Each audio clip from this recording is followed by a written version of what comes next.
और उससे पहले भी बनी, और उसके आधार पर पूना पंचायत हुआ। और पूना पंचायत के बाद में जो है डिप्रेस्ड क्लासेस की अलग से लिस्ट बनी। उस लिस्ट के अंदर मेघवाल जाति थी, जो 1936 के अंदर गवर्नमेंट ऑफ इंडिया एक्ट जो बना 35 का 36 में लिस्टें निकली, तो उसके अंदर नाम था। और जब देश आज़ाद हुआ तो देश आज़ाद होने के बाद में वही डिप्रेस क्लासेस की जो लिस्टें थी उसको हमारे शेड्यूल के अंदर, संविधान के अंदर अनुसूचित जाति और अनुसूचित जनजाति के अंदर ले लिया गया। और पार्लियामेंट को ये अधिकार दिया गया कि भाई वो इस तरह की लिस्टें बनाए, और राष्ट्रपति को अधिकार था कि वो इस लिस्ट को डिक्लेयर करे। तो वो आर्टिकल 341 और 342 के तहत अनुसूचित जातियों की लिस्ट और अनुसूचित जनजातियों की लिस्ट जो है वो उसके ऊपर जो है सभी राज्यों की जो है वो डिक्लेयर होती है। उसके अंदर फिर कोई भी परिवर्तन नहीं कर सकता। तो सुप्रीम कोर्ट के सामने एक तो सवाल ये था। दूसरा ये था कि आर्टिकल 366 जो है वो शेड्यूल्ड कास्ट और शेड्यूल्ड ट्राइब को परिभाषित करता है। वहां पर नाम आया कि शेड्यूल कास्ट किसको कहेंगे और शेड्यूल ट्राइब किसको कहेंगे, वो बताया गई। उसके अंदर जो है 341 या 342 के अंदर राष्ट्रपति जो सूची जारी करेगा उनको वो कहेंगे। इसके बाद में एक महत्वपूर्ण जो हमारे संविधान में प्रोविजन है वो आर्टिकल 14, आर्टिकल 15 और आर्टिकल 16 है। ये जो तीनों आर्टिकल है वो समानता के अधिकार के आर्टिकल है। 15 और 16 में भी कई परिवर्तन हुए, और उसके अंदर सबसे बड़ा जो महत्वपूर्ण परिवर्तन है वो ये है कि अगर कोई असमान आदमी है, मतलब असमान वर्ग है, तो उनको समान लाने के लिए असमानता करनी पड़ेगी, जिसके तहत जो है वो रिजर्वेशन का जो है कॉन्सेप्ट हमारा आता है। प्रधानमंत्री जवाहरलाल नेहरू के टाइम भी इसमें काफी कुछ गर्मा गर्मी हुई, उन चीजों पे नहीं जाना चाहते हैं। लेकिन 1958, 1955 और 1960 के अंदर इसके ऊपर बहुत बड़ी हलचल हुई, और हलचल होने के बाद में पार्लियामेंट की कमेटी बनी, एस्टीमेट कमेटी बनी, और उसके अंदर कुछ सुधार हुए। ये बात लेकर के पंजाब के जो लोग थे वो बहुत जागरूक लोग थे। तो पंजाब के लोगों ने उस बात को लेकर के कहा कि भाई हमारा जो है रिजर्वेशन जो अलग एक इस तरह का प्रावधान होना चाहिए। मीनवाइल केंद्रीय सरकार ने अपनी एस्टीमेट कमेटी बनाई, और एक लोकूर कमेटी जो है वो उन्होंने कमीशन नियुक्त किया ये वन में, और उसको कहा कि शेड्यूल कास्ट की जातियों का आप अध्ययन करें, और अध्ययन करके हमको जो है वो अपनी रिपोर्ट दें। उधर वो रिपोर्ट आ रही थी, इधर पंजाब के अंदर उस समय 59 के अंदर जब ये एस्टिमेट कमेटी वगैरह रिपोर्ट दी, तो 64-65 के अंदर इस तरह का पंजाब के अंदर राजनीतिक लोगों के अंदर, आम जनता को कोई पता नहीं था।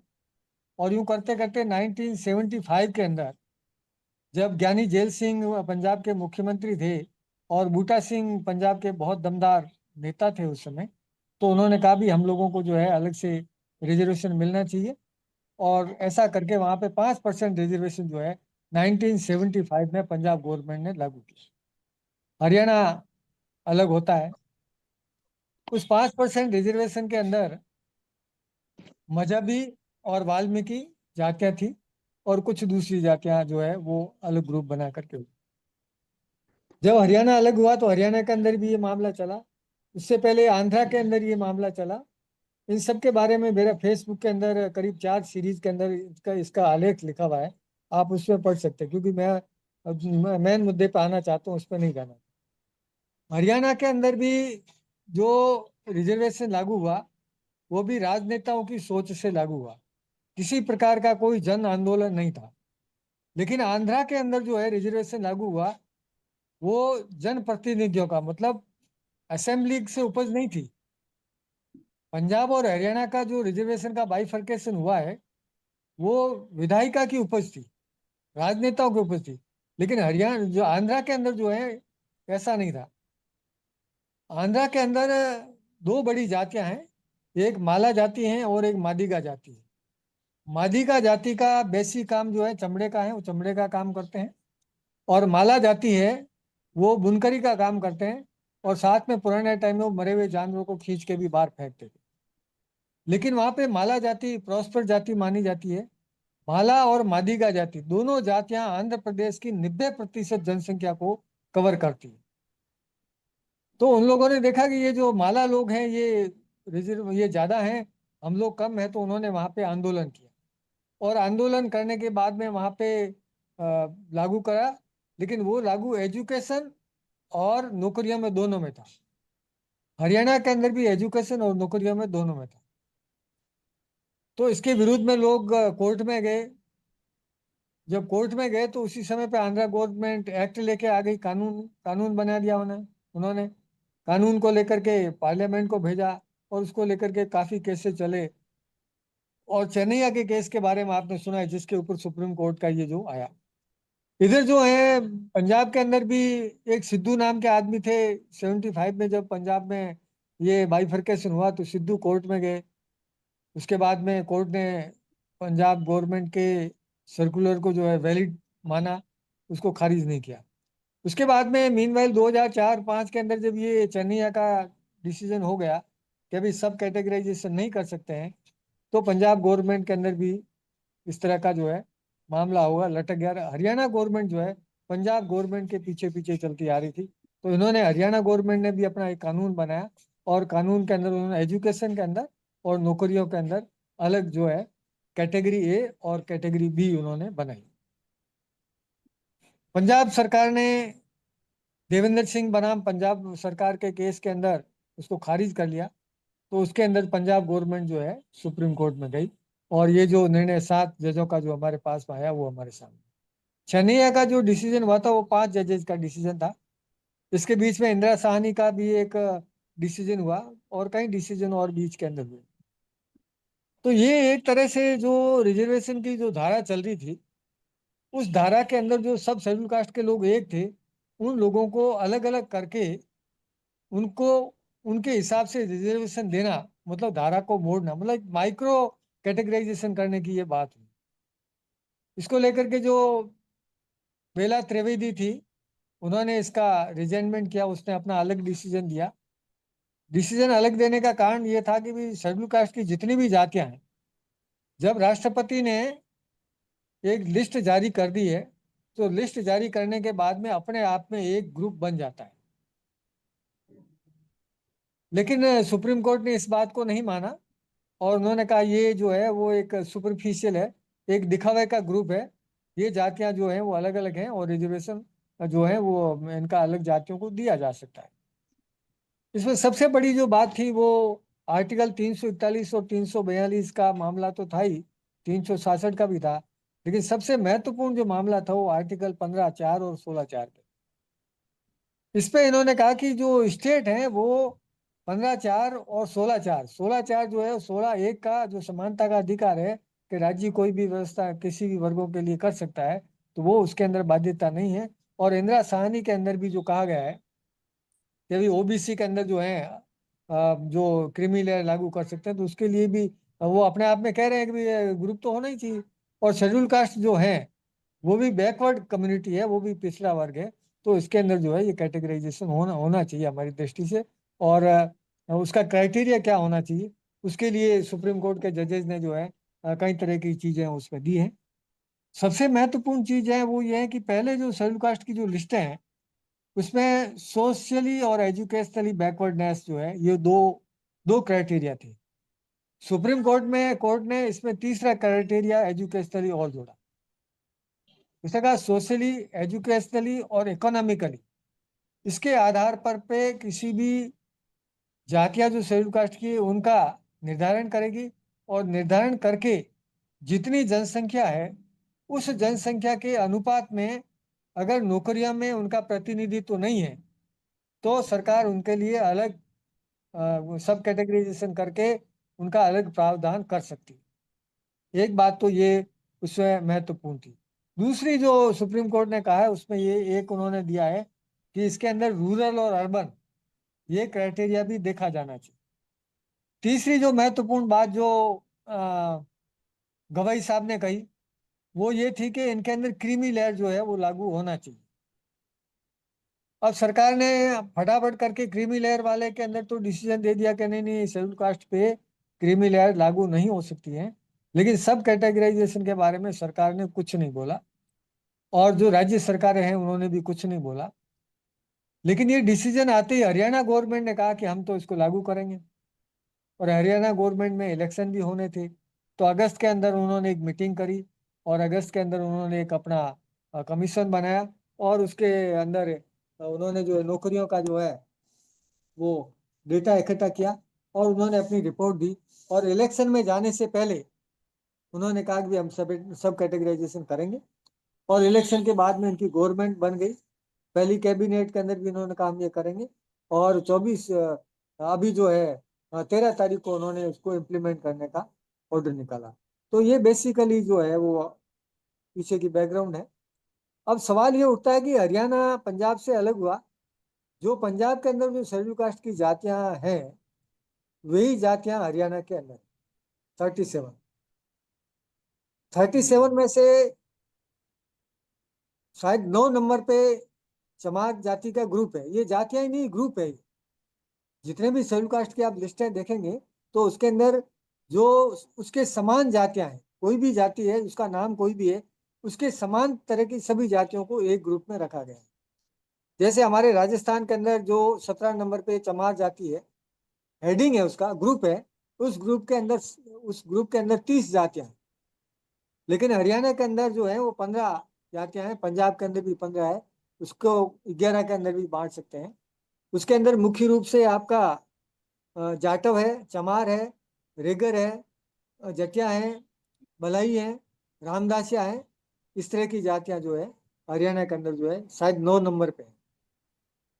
और 1 नंबर पे जो आद धर्म है, आद धर्म के अंदर एक अहेरी और हेरी, ये 1 नंबर का ए करके जाति जो है बाद में उसमें और ऐड हुई है। और एक जो फरेरा है उसके अंदर परेरा करके एक और जोड़ी, तो यूँ करके 39 जातियां हो जाती हैं। लेकिन संख्या जो है वो 37 है। 37 में से 36 जातियों को का एक ग्रुप बनाया, और एक जाति का, जो जाति का मतलब है शेड्यूल कास्ट की लिस्ट से कह रहा हूँ, उनके नामों से नहीं कह रहा हूँ, तो वो एक जाति को उन्होंने अलग किया।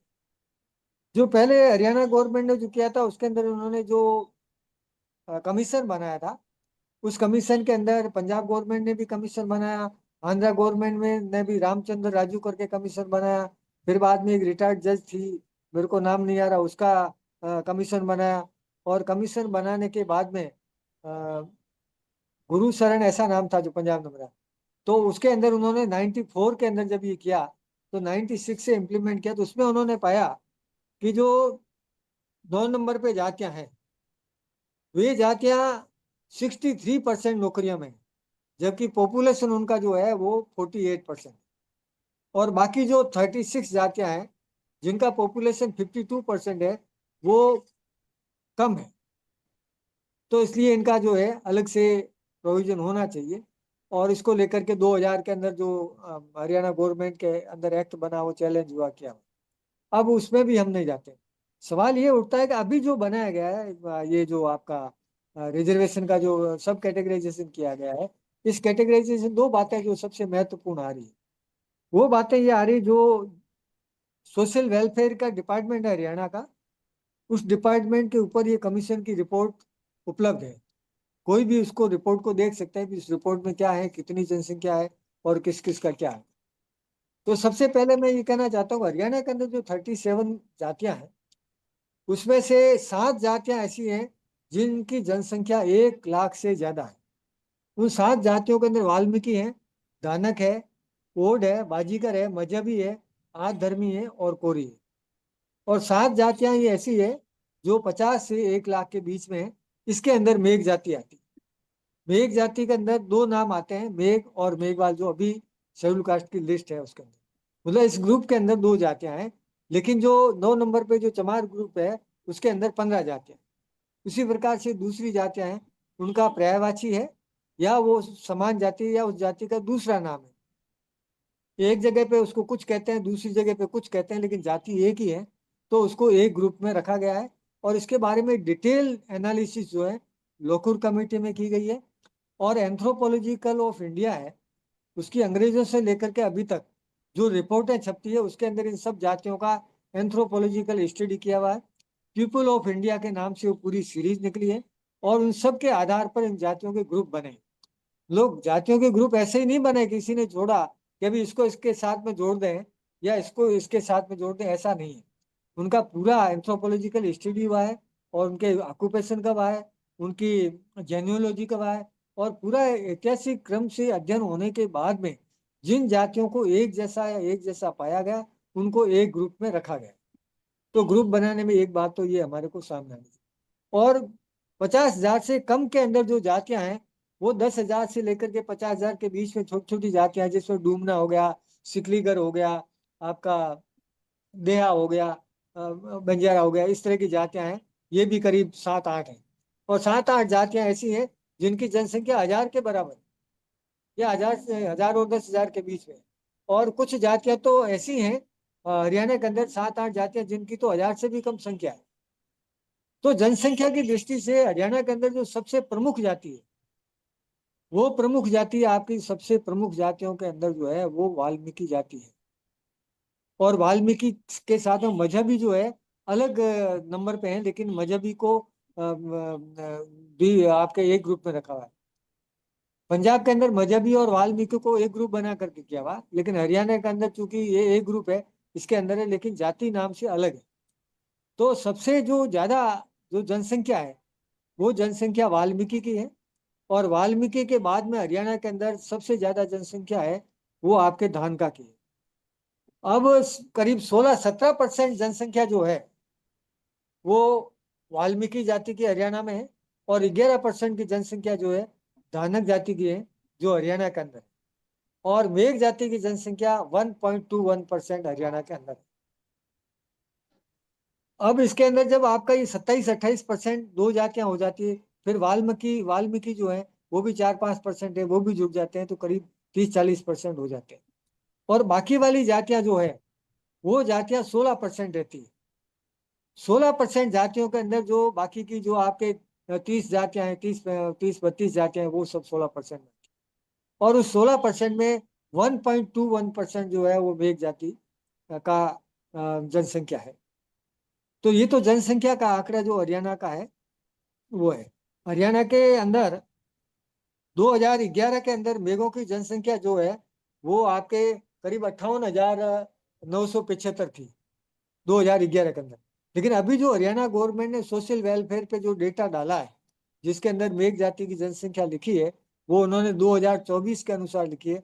वो आपका 98,095, मतलब नहीं 78,095। अभी तक वो 1 लाख तक नहीं पहुंची, तो 78,000 जनसंख्या उनकी है। और अभी के आंकड़ों के 2024 के आंकड़े जो उन्होंने पारिवारिक परिवार की जो जानकारी देने वाला ऐसा पोर्टल है हरियाणा के अंदर, उस पोर्टल से उस जानकारी को उन्होंने इकट्ठा किया है और उसके आधार पर ये जनसंख्या उन्होंने निकाली है। तो ये जो 78,095 जनसंख्या है वो 1.21% होती है। अब नौकरियों के अंदर हरियाणा के अंदर देखें तो नौकरियों के अंदर जैसे कहा कि जो वाल्मीकि जाति है, वाल्मीकि जाति की जनसंख्या आपका 16 पॉइंट समथिंग होती है।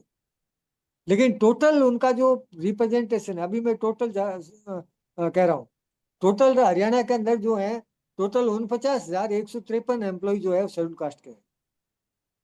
जो हरियाणा ने जो रिपोर्ट पब्लिश की है उसका मैंने डेटा देखा है, टोटल किया है, वो करीब 50,000 है। मतलब 49,153 आदमी जो है वो हरियाणा की नौकरी के अंदर शेड्यूल कास्ट के लोग। उन शेड्यूल कास्ट के लोगों में से 16% जो है वो वाल्मीकि है। ये वहां की रिपोर्ट कहती है, मैं नहीं कह रहा हूँ, जो रिपोर्ट के अंदर जो कोट किया वो मैं बता रहा हूँ।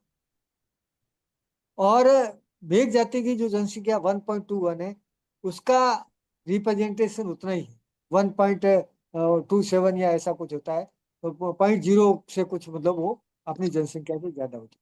ये ओवरऑल रिप्रेजेंटेशन है। ये आपका class A, class B, class C और क्लास डी। इसको हरियाणा गवर्नमेंट ने ग्रुप वाइज बांटा है। अगर इन टोटल टोटल जो 50,000 लोग हैं, 50,000 लोगों के अंदर अगर देखें कि कितने मेघ लोग नौकरियों में हैं, तो आपका सोशल वेलफेयर डिपार्टमेंट का जो डेटा है वो ये बताता है कि मेघ लोग जो है वो आपके टोटल 623 आदमी हैं। हरियाणा गवर्नमेंट में क्लास 1 से लेकर के क्लास 3 के अंदर टोटल 6 to 3% जो है वो एम्प्लॉयड है। उसमें से क्लास 1 में सिर्फ 13 आदमी है, जो हरियाणा गवर्नमेंट का डेटा है वो बता रहे 13 आदमी है। लेकिन 13 आदमी हैं, लेकिन वो जनसंख्या उनकी कम है, तो उसके हिसाब से जो जैसे जनसंख्या हरियाणा की टोटल जनसंख्या आपके मेरे हिसाब से 90 या 94 हजार है, तो उसके अंदर ये अपना 1% से 2 1 से 1.23 हो जाता है, तो वो कहते हैं भाई ज्यादा है।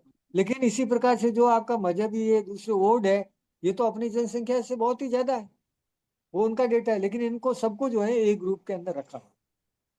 अब हरियाणा के अंदर ये है कि भाई ये जो मेघ जाति है, ये मेघ जाति को हमारे यहाँ से निकालो, और इस तरह का जो है कुछ लोग आंदोलन कर रहे हैं, मतलब उन्होंने रिप्रेजेंटेशन दिया, ऐसा मेरे ध्यान में आया है। मेरी कुछ लोगों से बात भी हुई है, वो इस भ्रम में है कि ये जो है वो उससे अलाइन जाती है, उसके साथ में होना चाहिए। तो उसके बारे में मैं इसको खत्म करके फिर उस टॉपिक पे आऊंगा। लेकिन ये जो जनसंख्या का जो डेटा जो जो आपके 36 जातियां दी है, उन 36 जातियों के अंदर सबकी जो रिपोर्ट है उसको आप देखेंगे, तो कहीं पर भी मेष जाति का इतना ज्यादा और पॉपुलेशन और रिप्रेजेंटेशन नहीं है कि इसको जो उसमें डाला जाए, क्योंकि जो आपका 9 नंबर पे जो जातियां हैं जिनको ग्रुप बी में दिया है, उनका पॉपुलेशन 50% है, लेकिन वो 63% नौकरियों में, तो 13% ज्यादा है। तो इसलिए सरकार ने उसको अलग किया कि भाई इनको जो अलग करो। अब उनका टोटल जो जनसंख्या है दो भागों में, अगर इन्होंने हरियाणा के गवर्नमेंट ने इनको दो भागों में जनसंख्या को बांटा, तो दोनों भागों के अंदर जो है आपके एक की जनसंख्या टोटल जो शेड्यूल कास्ट की जनसंख्या है वो आपका 64,38,950 हरियाणा के अंदर है, 64 लाख जनसंख्या। और 64 लाख के अंदर जो इनकी जो आपके ग्रुप ए की जनसंख्या और बी की जनसंख्या है, वो करीब करीब 50-50% बांट ली, और 50% बांटने के बाद में इनको 50% रिजर्वेशन उन्होंने दे दिया। अब इसमें ज्यादा मैं नहीं कहूंगा, आप उसको पढ़ लेंगे। लेकिन अभी जो सर्कुलर निकाला उसको आप देखिए, इसके अंदर जो सर्कुलर निकाले ये प्रायोरिटी है। इसमें इन्होंने कहीं नहीं कहा है कि आप किस तरह से रिजर्वेशन करेंगे। रिजर्वेशन दो तरह से इम्प्लीमेंट होता है, या तो वो सीट बेस्ड होता है या फिर आपका वो रोस्टर बेस्ड होता है। इसके बारे में अभी जो सर्कुलर 13 तारीख का निकला है उसमें कहीं भी स्पष्टीकरण नहीं है। लेकिन इससे पहले जुलाई के अंदर हरियाणा गवर्नमेंट ने एक सर्कुलर निकाला था, उसके अंदर उन्होंने रोस्टर पॉइंट दिए थे। तो रोस्टर पॉइंट के अंदर भी आप कैसे भरेंगे, ये कहीं क्लियर नहीं है। जैसे आंध्रा गवर्नमेंट ने रोस्टर के पॉइंट जो है वो आपके तय किए, तो ये जो हरियाणा गवर्नमेंट ने जो रिजर्वेशन का सर्कुलर निकाला है, ये सिर्फ उनको प्राथमिकता देने का है। प्राथमिकता से ज्यादा इसमें कुछ नहीं है। अगर वो आदमी नहीं मिलता है, नॉट फाउंड सुटेबल कर लीजिए, ये कर लीजिए, लेकिन वो डी रिजर्व होगी या नहीं होगी इसके बारे में भी इसमें कुछ नहीं कहा। अब जो जो आपके डीएससी और ये आपका ओबीसी वगैरह सब जो जातियां हैं, उन जातियों के अंदर अगर आप देखें, तो आप ये देखिए कि जो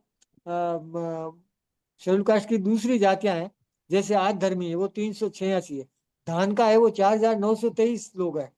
जैसे मैंने बताया कि मेघ जाति जो है वो 623 एम्प्लॉई हरियाणा गवर्नमेंट में।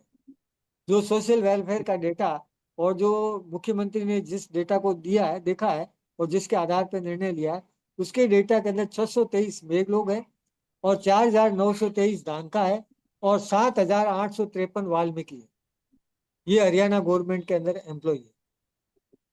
अब उसके अंदर इन एम्प्लॉय का रिप्रेजेंटेशन आप देखेंगे, तो जो डीएससी जो है, जो ग्रुप ए के अंदर, वो 33.74% है,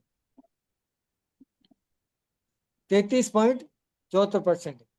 और आपका पॉपुलेशन के अंदर देखेंगे, अगर ए के अंदर देखेंगे, तो ए ग्रुप की जो नौकरियां हैं उसमें 83.82% ये बताते हैं। बी ग्रुप के अंदर 16.18% बताते हैं, जो बी ग्रुप बना है उनका। और ओएससी ग्रुप जो बना है, अदर शेड्यूल कास्ट का ग्रुप बना है, उसके अंदर ये कहते हैं 30.65% लोग हैं, मतलब 48% है। 30.65 पॉपुलेशन है और ये 48% होती है। इनको बांट करके इन्होंने जो दिया है, उसके अंदर हम लोगों को विजिलेंट रहना कि हमें इसको किस तरह से इम्प्लीमेंट कराना है, कैसे करना है। रोस्टर के पॉइंट जो हरियाणा गवर्नमेंट ने दिए हैं वो 4, 8, 4, 8, 4 के बाद में बदला है, 4 और 8, उसके बाद में 6, मतलब 8, 14, 14 के बाद में फिर 18, फिर 22, फिर 6, इस तरह से जो है रोस्टर जो है ये चलेगा।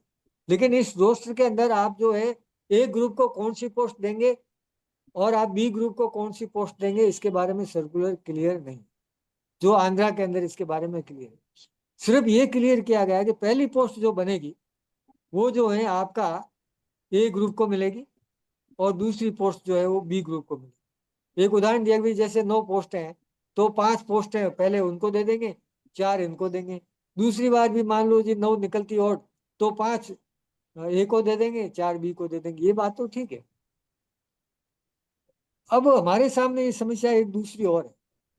कुछ लोग ये कहते हैं मैं शायद रिजर्वेशन के पॉइंट को समझा चुका हूं, तो मैं दूसरे पॉइंट पे आऊं, मेगो मेगो पे आऊं। क्यों सही, मैं मैं इसको पॉइंट को डाइवर्ट करूं दूसरे पे, मेगो पे आऊं। अब ये तो समझ में आ गया रिजर्वेशन वाला।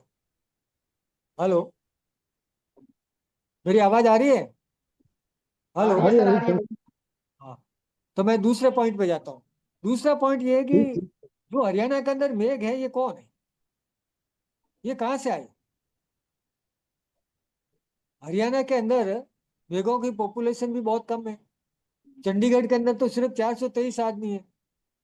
मैं एक बार चंडीगढ़ गया, भगत जी हमारे मित्र थे, मैं उनके घर ही ठहरा था, भाट भूषण जी। एक दो और से मिले, तो उन्होंने कहा था इतना तो है ही नहीं, हमारे तो बहुत जनसंख्या है। तो बहुत जनसंख्या है तो फिर 423 कहाँ से आई? आप बताइए। तो जनसंख्या में लोगों ने लिखा है नहीं।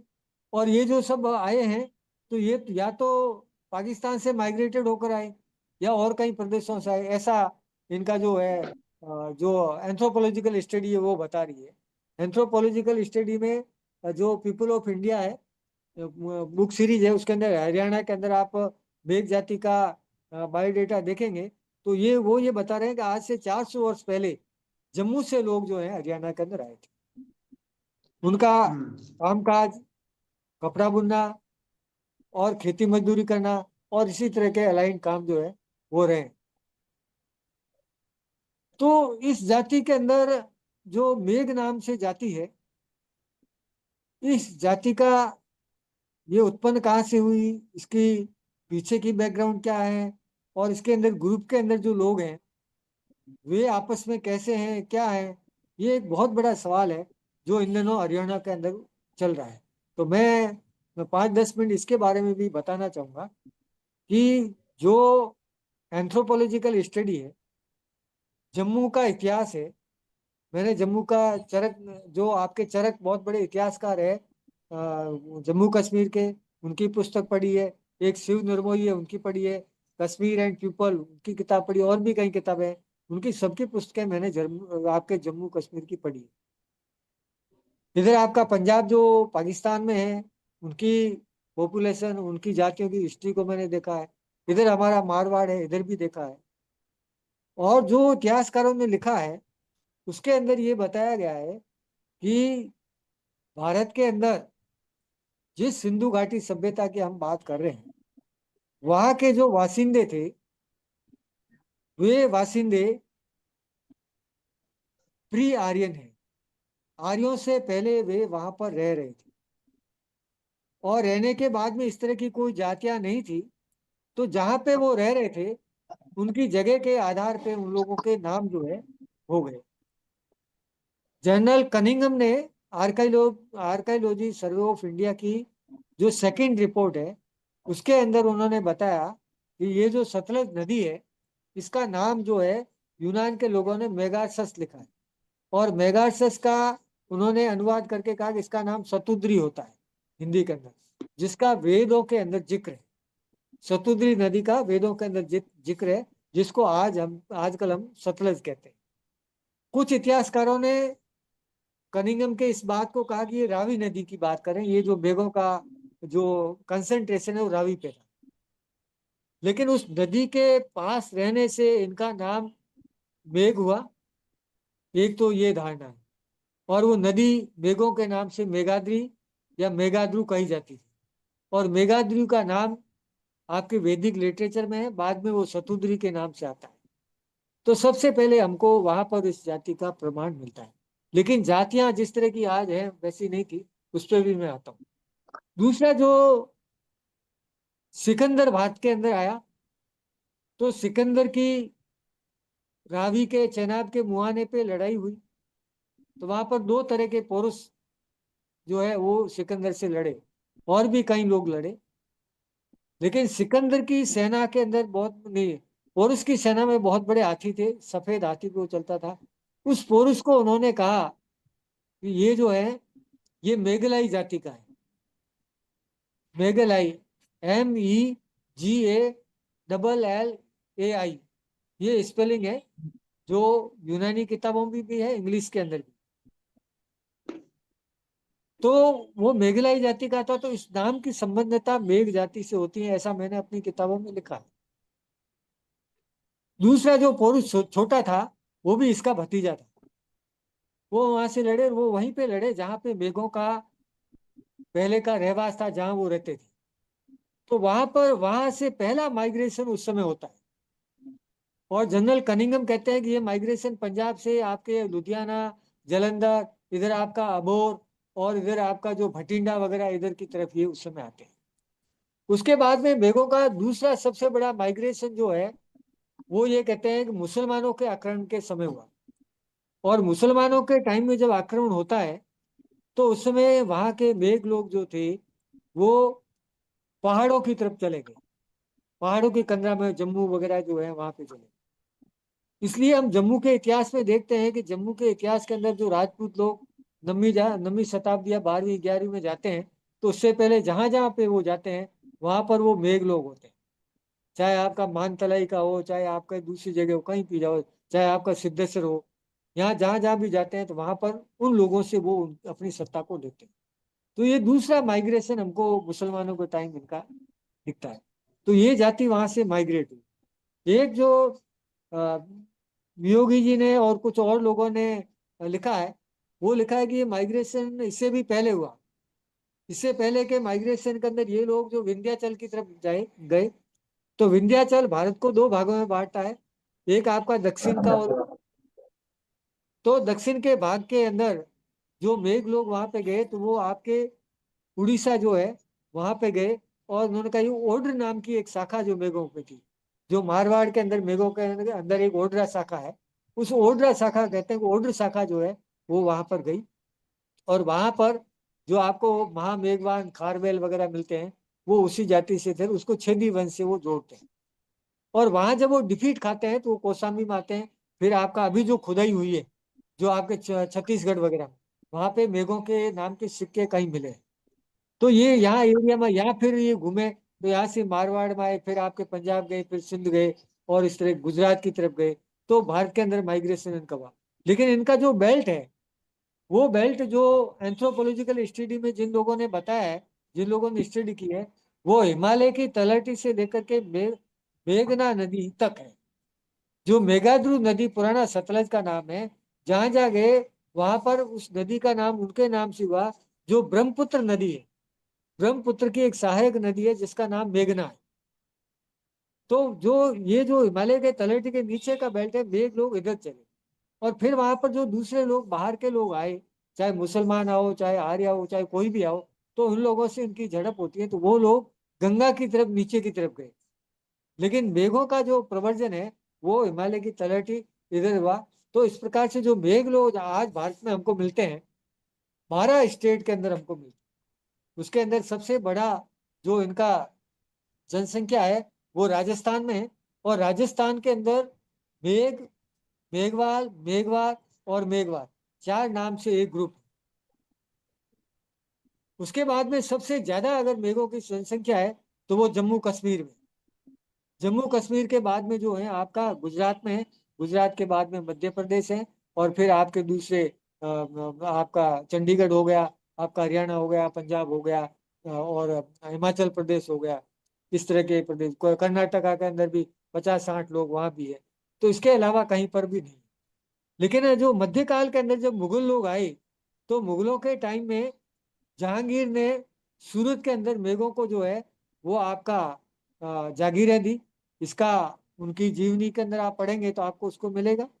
उसके अंदर वो मैंने अपने फेसबुक में डाला भी है कि क्या क्या कहाँ कहाँ जागीरें थे।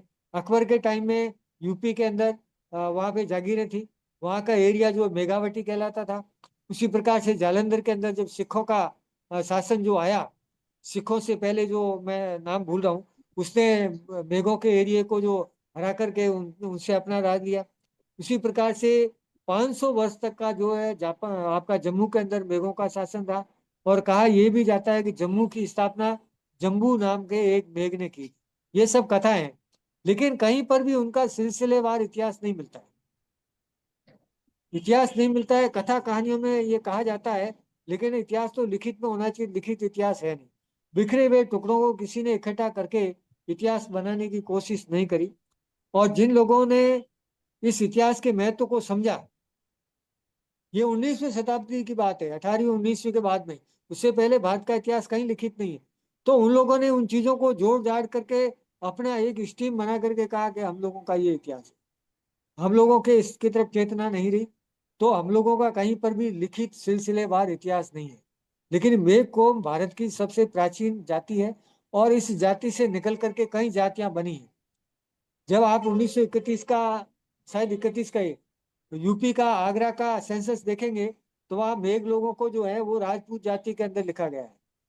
आपके जम्मू कश्मीर के अंदर जो बासित जाति है, 1965 में गवर्नमेंट ने उसको कहा कि भाई ये पंजाब गवर्नमेंट, जम्मू गवर्नमेंट ने उनको राजपूत डिक्लेयर किया। उसी प्रकार से जो आपका गुजरात के अंदर जो है जो सोलंकी साहब थे, उन लोगों ने कहा हम लोग राजपूत हैं, तो वो मेघ वालों में से राजपूत जातियां बनी। जो बिष्ट जाति है, वशिष्ठ जाति है जो लिखते हैं। तो कई तरह की जातियां मेघवालों में से निकल करके बनी। कई लोग ब्राह्मण बने, कई लोग दूसरी जातियां आए, और अलग अलग तरह का धंधा उन लोगों ने अपनाया। धंधे से जुड़ी हुई मेघ जाति नहीं है। पहली बात तो यह है कि मेघ जाति जो सारे भारत में जहां पर भी है, उसका नाम धंधे से जुड़ा हुआ नहीं है। और कुछ लोग हरियाणा के अंदर ये कह रहे हैं कि धंधे के आधार पर जो है इस लिस्ट में से मेघ लोगों को निकाल करके जो चमार ग्रुप बी बना है उसके अंदर डाला जाए। तो उसका आधार क्या हो सकता है? आपको ये देखना पड़ेगा कि ये जो लिस्टें बनी है, ये सोशली, एजुकेशनली और इकोनॉमिकली बैकवर्डनेस के आधार पर बनी है। ये किन्हीं जातियों की समकक्षता के आधार पर नहीं बनी। तो सोशली इकोनॉमिकली बैकवर्डनेस में अगर जाति पीछे है, तो वो जाति उस ग्रुप में रहेगी। अगर उसमें से आपकी जाति ने अगर सोशली इकोनॉमिकली हायर है, तो वो उस ग्रुप में जाएगी। तो ये जो विरोध किया जा रहा है वो विरोध गलत है, क्योंकि ये जो लिस्टें बनी है, ये जातियों के नामों के आधार पर नहीं बनी गई कि जातियों के नाम एक जैसे हैं तो एक ग्रुप में डाल दो, और नाम दूसरे हैं तो एक ग्रुप में डाल दो। अगर ऐसा होता तो वाल्मीकि जो है, मजहबी जो है, या आपका बंजारा है, या दूसरी जातियां हैं, वो जातियां तो इस तरह की वाल्मीकि से मेल ही नहीं खाती। फिर वाल्मीकि के साथ में क्यों हो गई? फिर धानका के साथ में क्यों मेल हो गई? तो जातियों का आधार वो नहीं जिसके आधार पर विरोध किया जाता है। दूसरी बात है, आप हरियाणा, आप आंध्र प्रदेश को जो की लिस्टें देखेंगे, आंध्र प्रदेश के अंदर ए बी सी और डी 4 ग्रुप बनाए गए। 4 ग्रुप के अंदर जो पहली ग्रुप है वो वाल्मीकि की तरह का काम करता है, उनका अपना अलग ग्रुप है। उसके बाद में आपका मादी का ग्रुप है, जो चमारों का ग्रुप है, लेकिन उस ग्रुप में से भी कई दूसरी जातियां जो है उसी तरह का धंधा करती है, लेकिन वो दूसरे ग्रुप में। तो ये जो आजकल वहां पे हरियाणा के अंदर कुछ लोगों ने चलाया, तो ये बिल्कुल ही बेमतलब का है। कोई मतलब नहीं है। उसका उद्देश्य उनका ये है कि इन जाति का एकीकरण नहीं हो। ये जातियां एक होकर के जो नौकरियों में आ रही है, क्योंकि उनके हिसाब से जो आपके टोटल मैंने बताया कि 50,000 लोग पंजाब हरियाणा गवर्नमेंट के अंदर 50,000 लोग हरियाणा की सरकार में कारिंदे हैं, सरकारी नौकर है। उस 50,000 में आपके 623 आदमी है, क्या मायना रखते हैं? कोई मायना नहीं रखते हैं। लेकिन ये 623 आदमी भी आपकी आंखों में अखरते हैं दूसरे लोगों के। तो इस बात पे आपको विचार करना चाहिए। और अगर विचार नहीं करेंगे तो जो सबसे बुरी गत होनी है वो हम लोगों की होनी है। क्योंकि बाकी जब जातियां, जब आपका इकट्ठा हो रही है और जाति का विरोध आप करेंगे, तो किसके आधार पे करेंगे? अगर आप एक नहीं होंगे तो जाति का विरोध नहीं कर सकते। हम जाति विहीन समाज की स्थापना की बात करते हैं। हम किसी भी कोई भी देश है, अगर किसी से लड़ना चाहेगा तो वो एक होगा तब लड़ेगा ना, एक होकर के फिर बाद में वो जो है किन्हीं चीजों पे काम कर सकता है। तो उन आधारों पर अगर हम देखते हैं तो मेघ जाति का रिप्रेजेंटेशन न तो आपका हरियाणा में इतना और रिप्रेजेंटेड है कि उसको जो है आपके दूसरे ग्रुप में डाला जाए, न राजस्थान में इतना। मैंने राजस्थान के डेटा इकट्ठे किए, हरियाणा का मेरे को टाइम नहीं था और सेंसस के डेटा मैंने नहीं लिया, लेकिन राजस्थान के मैंने पूरे जो सेंसस 2011 का डेटा से मैंने एनालिसिस किया और मैंने पाया है ग्रुप ए के अंदर जो है वो करीब करीब बराबर है, लेकिन बाकी के अंदर सब में पीछे हैं। ऐसे ही हरियाणा के अंदर है, हरियाणा के अंदर ग्रुप ए के अंदर मेघ या मेघवाल जाति के 13 आदमी है, 13 आदमी जो गवर्नमेंट बता रही है हरियाणा की। अब उसके अंदर 13 आदमी, बाकी 623 तो दूसरी नौकरियां में। तो आपका क्राइटेरिया टोटल लेंगे या दूसरा लेंगे, तो उसके आधार पे हमको देखना पड़ेगा। और हम लोगों को एक मजबूती से अगर खड़े नहीं रहे तो जो जो आपका सुप्रीम कोर्ट ने डिसीजन दिया है उसका सबसे बड़ा प्रभाव जो आगे आने वाला है वो ये है कि उन्होंने एक रास्ता दिखाया है कि अभी तो आपका कहा कि ग्रुप ए और ग्रुप बी कर लो, और उसके बाद में कहेंगे इसमें से इस ग्रुप को डीलिस्ट कर दो, इसमें से इस जाति को हटा दो। और हमारे लोग ही कहेंगे हाँ साहब ये तो आगे बढ़ गया, हटा दो। और क्रीमी लेयर वाला आगे जो है वो आपका चल ही रहा है। तो इन सब चीजों को हमको सोचना चाहिए, और सोच करके जो ग्रुप बी अगर हरियाणा ने लागू किया है तो हरियाणा के ग्रुप ए और बी लागू किया है, तो ग्रुप ए और बी के अंदर विजिलेंट ये रहना है कि हमारा परसेंटेज पूरा हो रहा है या नहीं हो रहा है, इसके बारे में हमको रहना चाहिए। अब मैं कुछ डेटा मैं आपको बता रहा हूँ, ये मेरी वेगवंश का पार्ट 3 है किताब, हालांकि यहाँ पर पब्लिसिटी के लिए नहीं है, लेकिन ये समेत प्रकाशन दिल्ली से प्रकाशित हुई हुई किताब है। इसके अंदर मैंने हरियाणा के डेटा दिया है, ये 2011 का डेटा है। हरियाणा के अंदर कबीरपंथी भी है, कबीरपंथी जो है शेड्यूल कास्ट की लिस्ट के अंदर हरियाणा के अंदर अलग नंबर पे है, मेघ और मेघवाल जो है वो अलग नंबर पे है। तो हरियाणा के अंदर जो है आपके 52,339 जो है कबीरपंथी है। कबीरपंथी नाम हरियाणा के अंदर या पंजाब गवर्नमेंट के अंदर क्यों आया, इसके पीछे बहुत बड़ी कहानी है। सरदार वल्लभ भाई पटेल इसमें प्रमुख थे। उन्होंने पंजाब के अंदर कबीरपंथी शब्द नहीं था, तो सिख लोगों का प्रतिनिधित्व वहां पे मिला, और उन्होंने कहा कि हमारे सिखों के अंदर कबीरपंथी है और कबीरपंथी नाम होना चाहिए। तो वहां पर पटेल का लिटरेचर पढ़ा मेरे पास, आप कहोगे मैं उसको फ्लैश कर लूंगा। तो पटेल साहब ने कहा कि सिख के अंदर जो कबीरपंथी है उनको शेड्यूल कास्ट के अंदर इंक्लूड किया जाए, बाकी लोगों का बाकी का आगे से अब कोई भी इसके अंदर रिप्रेजेंटेशन नहीं हुआ। दूसरी बात जो मेघ जाति की कह रहे हैं उसके बारे में भी बता दें कि आपका 1931 के अंदर संयुक्त प्रांत के अंदर था, लेकिन जो पंजाब है ना, जो आपका जो सिंध है, सिंध का एरिया, इधर का एरिया जो बॉम्बे गवर्नमेंट से गवर्न होता था, तो वहां पे आपका मेघ और मेघवार जाति के नाम से वहां पे शेड्यूल कास्ट के अंदर थी। और वही 31 के अंदर फिर पंजाब जो है आपका अलग हुआ पाकिस्तान से, तो उस टुकड़े के अंदर आए, तो वहां पर भी हंसराज जी भगत थे और आपके आद धर्म आंदोलन करने वाले थे, इन लोगों ने रिप्रेजेंटेशन दिया। तो वहां पर रिप्रेजेंट जब ये पंजाब के अंदर जो आपका साइमन कमीशन जो रिप्रेजेंट क्या फ्रेंचाइज कमेटी जब आई थी, बाबा साहब उसके मेंबर थे, तो बाबा साहब को रिप्रेजेंटेशन दिया। आप वो फ्रेंचाइज कमेटी की रिपोर्ट देख लीजिए, पंजाब के अंदर लाहौर के अंदर जब गए तो रिप्रेजेंटेशन के अंदर मेघ लोगों ने कैसे रिप्रेजेंट किया। तो उसके बाद में कुछ लोगों ने विरोध किया वहां पर भी, कि नहीं क्योंकि इन लोगों को तो आर्य समाज ने इनको जो है शुद्ध कर लिया है, और अब ये जो है अछूत रहे नहीं, इसलिए इनको यहाँ से निकाला जाए। तो हमारे लोगों ने वहां पर उन लोगों ने कहा हमारी स्थिति नहीं है, बहुत बड़ा आंदोलन हुआ, और उसके बाद में जाकर के पंजाब के अंदर जो है मेघ नाम जो है इंक्लूड हुआ।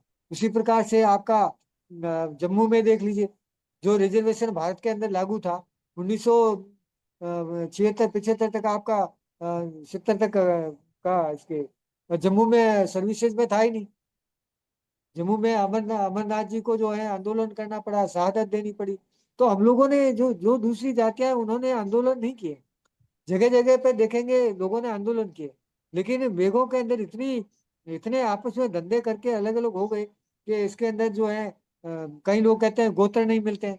अरे भाई गोत्र कैसे पैदा हुए, आप ऋग्वेद को पढ़िए, आप ऋग्वेद पढ़ेंगे, ऋग्वेद का निरुक्त पढ़िए, निघंटु पढ़िए, निरुक्त और निघंटु के अंदर 30 प्रकार के पर्यायवाची जो है वेद के दिए हुए।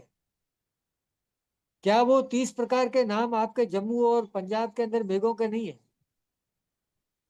आप उसमें से मेरे को बता दीजिए। मेरा इस किताब के अंदर ऋग्वेद का एक आर्टिकल है, बोले एक पूरा चैप्टर है, इसके अंदर मैंने बताया। क्या आपके अंदर गोत्रा जाति नहीं है? क्या आपके अंदर रोहिण जाति नहीं है? बाजवा नहीं है? इस तरह की कई जो नाम है, वो ऋग्वेद के अंदर मेघ नाम का जो असुर बताया गया है, उस असुर के पर्यायवाची बताए, तो वो नाम जो है मेघों के अंदर धारण करते हैं। उसके अलावा कई नाम ऐसे हैं जो जो जो आपके स्थान के आधार पे पड़े, जहाँ जिस जगह पे रहे उस स्थान के आधार पे उनके नाम पड़ गए। और कई नाम जिस सत्ता के जिन लोगों के बीच में रहे, उन लोगों के नामों को स्वीकार कर लिया। लेकिन मेघों का जो जब ये पराभव हुआ, ऐसा माना गया पुराने टाइम के अंदर इनके राज्य थे। मैंने पार्ट 1 के अंदर जो कौशाम्बी वगैरह का एरिया है, वहां के मेघों के राजाओं के नाम दिए। उसके बाद में दूसरे खंड में आपका पंजाब और राजस्थान का एरिया है, यहाँ किस किस समय पे कौन कौन राजा है, वो भी आएगा मेरी अगली किताब। लेकिन जब इनका पलायन हुआ और जब ये पतन को हुए, तो इन्होंने क्या किया? तो सूत का व्यापार, कपड़े का व्यापार बहुत बड़ा होता था। तो कपड़े का व्यापार सिंध से होकर के आपका जो यूनान की तरफ जाता था, तो पूरे बंदरगाहों के अंदर मेघों का आधिपत्य था। ऐसा मैं नहीं, आप यूनान की हिस्ट्री पढ़ेंगे तो वहां पे देखेंगे। और वहां पर बंदरगाह के अंदर पूरी बस्ती जो है एक मेघारी बस्ती कहलाती थी। आप मेघारी क्यों कहलाती थी? क्योंकि वो मेघों का बंदरगाह था, ऐसा वो कहते हैं। उसको फिर ईरानी लोगों ने उसको जो हड़प लिया।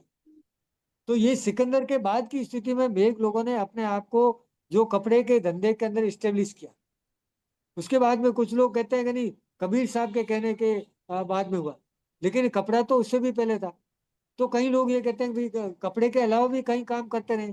कुछ लोग कहते हैं भाई दूसरे काम, कई लोगों ने ये कहा भी जो चमड़े का काम तो मेघ लोगों ने कभी नहीं किया। कभी मेघ लोगों ने जो है गलत काम नहीं किया, मांस नहीं खाया, ये नहीं किया। इन बातों में कोई मतलब नहीं है। जो मनुष्य पैदा हुआ वो मांसाहारी, इधर उधर गया किया, समय के साथ में कई चीजें बदली है। अगर कैरन वाले बाबा आंदोलन नहीं करते तो क्या पंजाब और उसके लोग मांस खाना छोड़ देते? वो तो लिखित है। गुलाब सिंह के साथ में 1879 का समझौता है। 25 रुपए पेनल्टी देनी पड़ती थी अगर आप मांसाहार करते ये करते। तो कई तरह की इसी प्रकार से राजस्थान के अंदर उसी समय आंदोलन चला, हमारे मारवाड़ के अंदर 1901 के अंदर उमेदा राम नाम के मेघ थे। उन्होंने कहा कि हमको जो है ये इस तरह का अपना भोजन नहीं रखना। 1915 के अंदर बहुत बड़ा बड़ा यहाँ पर आंदोलन चला। तो इन बातों को लेकर के हम लोगों को आपस में होने से नहीं, हम लोगों को पूरे भारत के अंदर जितने भी शेड्यूल कास्ट हैं, वे सभी शेड्यूल कास्ट एक ही कुनबे के लोग हैं। लेकिन हिंदू धर्म के अंदर आने से कोई भी आदमी बिना जाति के नहीं रह सकता। आप देखेंगे जो पिछला हमारा जो व्याख्यान हुआ था, उसके अंदर कहा गया था कि गीता के अंदर कहा गया, तो ऋग्वेद के अंदर आपको 4 वर्णों में बांटा। और उसके अंदर भगवान कृष्ण ने कहा कि ये तो मैंने रचना की है, चतवारी वर्णों मैं श्रेष्ठ हुआ। और उसके बाद में आपकी स्मृतियां आ गई। तो हिंदू धर्म का जो आधार है वो जाति है। तो आप हिंदू धर्म के अंदर रहेंगे तो जाति में बंटना पड़ेगा, बिना जाति के किसी आदमी का अस्तित्व ही नहीं है। तो हिंदू जातियों में अस्तित्व नहीं होने के कारण अलग अलग फड़के चले। कबीरदास का संप्रदाय अलग क्यों चला, या रैदास जी का संप्रदाय अलग क्यों चला? क्योंकि उस जाति में फिट नहीं होते तो अलग संप्रदाय बन गया। तो किसी भी धर्म का अलग संप्रदाय कैसे हो सकता है? कोई आपके आचार विचार से तो नहीं बना है। जैसे जैनों का श्वेतांबर और दिगंबर है, बौद्धों का हीनयान और महायान है, या मुसलमानों का शिया और सुन्नी है, ऐसा तो कोई है नहीं। तो ये सब जो बंटवारा जो हुआ, उसका हम लोगों को बांटने के कारण, हम लोगों का एग्जिस्टेंस नहीं होने के कारण हुआ। अब हम लोगों को कह रहे हैं, जब जब तक जो है जाति की संख्या का मान नहीं था, तब तक तो बहिष्कृत लोग थे। अब जाति में प्रजातंत्र के अंदर, जब डेमोक्रेसी के अंदर जब आपकी संख्या की बारी आ गई, तो हम लोगों को इकट्ठा कर लिया कि भाई ये भी हमारे उसमें ही है। और उसका सबसे बड़ा ये हुआ कि हिंदू नहीं है तो उसको रिजर्वेशन का फायदा नहीं मिलेगा। सिख लोग मिले, कबीरपंथी और दूसरे लोगों ने कहा नहीं साहब, सिखों के अंदर भी हमारे अंदर जातियां होती है, हमारे को भी दो। तो दो जातियों को, सिख और हिंदू को जो है रहने वाले जो दलित जातियां, उनको रिजर्वेशन लागू हुआ। कई लोग बुद्धिस्ट कन्वर्ट हुए, तो बाद में बौद्धों का भी हुआ। तो धर्म एक अलग है। मुसलमान, कई लोग मुसलमान बने हुए हैं मेघों के अंदर, कई लोग आपके सिख बने हुए, कई लोग आपके दूसरे धर्मों के बने हुए। तो धर्मों के आधार पर नहीं बंटना है। जैसे दूसरी जातियां उन आधारों पर नहीं बंट रही है, तो हम लोगों को भी नहीं बंट करके अपनी एक शक्ति को मजबूत करना चाहिए, जब हमारी शक्ति अगर मजबूत हो जाती है तो हम दूसरी जातियां जो हमारे बराबर की उनको लेकर के भारत के अंदर हम एकता को ला सकते हैं। तो सबसे बड़ी जाति पंजाब के अंदर, हरियाणा के अंदर मेघ लोग नहीं है, बहुत ही माइनॉरिटी में। राजस्थान के अंदर सबसे ज्यादा है, राजस्थान के वो शेड्यूल कास्ट की जाति में 25% है, लेकिन जम्मू कश्मीर के अंदर तो 40% है। गुजरात के अंदर भी उनकी कम स्थिति है। उसके अनुपात में हमारी नौकरियों के अंदर स्थिति नहीं है। तो हम लोगों को ये जो हरियाणा के अंदर जो शगुफा चल रहा है उसके अंदर हमको सावधान रहना चाहिए। जो कोई भी कहता है कि मेघ और मेघवाल अलग है, और वो कहता है मेघवाल जो है चमार है, चमार कहते हैं वो हमारे अंदर नहीं है, हमारे से अलग है। आप कैसे उसको एक अद्वितीय कर देंगे, जबकि आपसे जुड़ी हुई जाती है, आपसे जितनी भी बलई जैसे हैं। उसी कबीरपंथी क्या नहीं है पंजाब से? आपके जम्मू कश्मीर के अंदर तो कबीरपंथी जो है वो मेघों का एक पर्यायवाची है, लेकिन बाकी जगह भारत के अंदर बाकी जगह नहीं है। कबीरपंथी कहीं है, वाल्मीकि समाज के लोग कबीरपंथी है, कहीं दूसरी जाति के कबीरपंथी बने हुए, सिखों के अंदर कबीरपंथी है, लेकिन कहीं मेघ लोग जो है, मैक्सिमम मेघ लोग हैं वो कबीरपंथी है। तो क्या आप उस नाम को भी हटा देंगे? उसी प्रकार से दूसरी जगह पे कहीं किसी तरह का दूसरा नाम है, और दूसरी जब आपका एंथ्रोपोलॉजिकल स्टडी से दूसरी सब तरह की चीजों से एक ग्रुप है, जो बड़ा ग्रुप जो है, हम तो देखें बड़ा ग्रुप बने तब है, लेकिन इसके अंदर हम बी ग्रुप की बात नहीं करते हैं। क्यों नहीं करते हैं? क्योंकि हरियाणा के अंदर डिप्राइव्ड कम्युनिटी है। उनकी जनसंख्या का डेटा मैं आपको बताऊं, मैंने लिख के रखा है मेघ वालों की जनसंख्या का।